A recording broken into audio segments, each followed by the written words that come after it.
கோவையில் உடல் பருமனை கட்டுப்படுத்த கோரி கோவையில் 4வது ஆண்டாக நடைபெறவுள்ள மாரத்தான் ஓட்டப்பந்தயத்தின் லோகோ வெளியீட்டு விழா நிகழ்ச்சி இன்று நடைபெற்றது.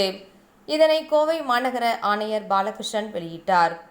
கோவை ராமநாதபுரம் பகுதியில் உள்ள விஜிஎம் மருத்துவமனை சார்பாக கடந்த 2017, 18, 19 ஆகிய 3 ஆண்டுகள் தொடர்ந்து உடல் பருமனால் ஏற்படும் பல்வேறு பிரச்சினைகளை பொதுமக்களுக்கு எடுத்துக்கூறும் வகையில் சிறப்பு மாரத்தான் ஓட்டப்பந்தயம் நடத்தப்பட்டது. இதனைத் தொடர்ந்து இந்த ஆண்டு இதன் தொடர்ச்சியாக 4வது ஆண்டாக உடல் பருமன் குறித்த பொதுமக்களுக்கு மீண்டும் விழிப்புணர்வு ஏற்படுத்தும் வகையில் மாரத்தான் ஓட்டப்பந்தயம் வரும் ஆகஸ்ட் 11ஆம் தேதி காலையில் கோவை வ.உ.சி. மைதானத்தில் நடைபெற உள்ளது. இதற்கான விண்ணப்ப படிவங்கள் வெளியீடு மற்றும் லோகோ வெளியீட்டு விழா நிகழ்ச்சி இன்று விஜிஎம் மருத்துவமனை வளாகத்தில் நடைபெற்றது.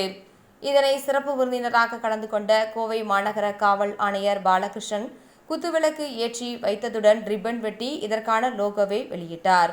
மேலும் இதுகுறித்து விஜிஎம் மருத்துவமனையின் தலைவர் மோகன் பிரசாத் கூறும்போது, ஆண்டுதோறும் ஆகஸ்ட் முதல் வாரத்தில் விஜிஎம் ரன் ஃபார் நேஷன் என்னும் தலைப்பில் உடல் பருமன் குறித்த விழிப்புணர்வை பொதுமக்களுக்கு ஏற்படுத்தும் வகையில் மாரத்தான் ஓட்டப்பந்தயம் நடத்துவது வாடிக்கை.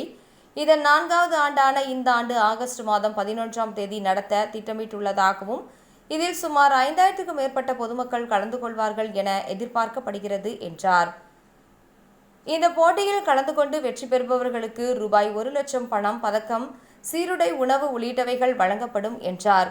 மேலும் ஏழை எளிய மாணவிகளுக்கு விளையாட்டின் பொழுது ஏற்படும் மூட்டு, நுண்துளை அறுவை சிகிச்சைகளை நமது மருத்துவமனையில் இலவசமாக வழங்க உள்ளதாகவும் இதற்காக ரோட்டரி கிளப் ஆஃப் டவுன் மூலமாக நடத்த உள்ளதாகவும் கூறினார். மேலும் இந்த ஆண்டு கூடுதலாக மாரத்தான் போட்டியில் கூடுதல் சிறப்பாக 100 வீல்சேர் மாரத்தான் போட்டியும் நடத்த திட்டமிட்டுள்ளது என்றார். இந்த நிகழ்ச்சியின் பொழுது விஜிஎம் மருத்துவமனை மருத்துவர்களான சுமன், வம்சி, கோகுல், மதுரா, மித்ரா மற்றும் கோவை அத்லெட்டிக் கிளப் சார்பாக சீனிவாசன் உள்ளிட்ட பலர் கலந்து கொண்டனர் என்பது குறிப்பிடத்தக்கது.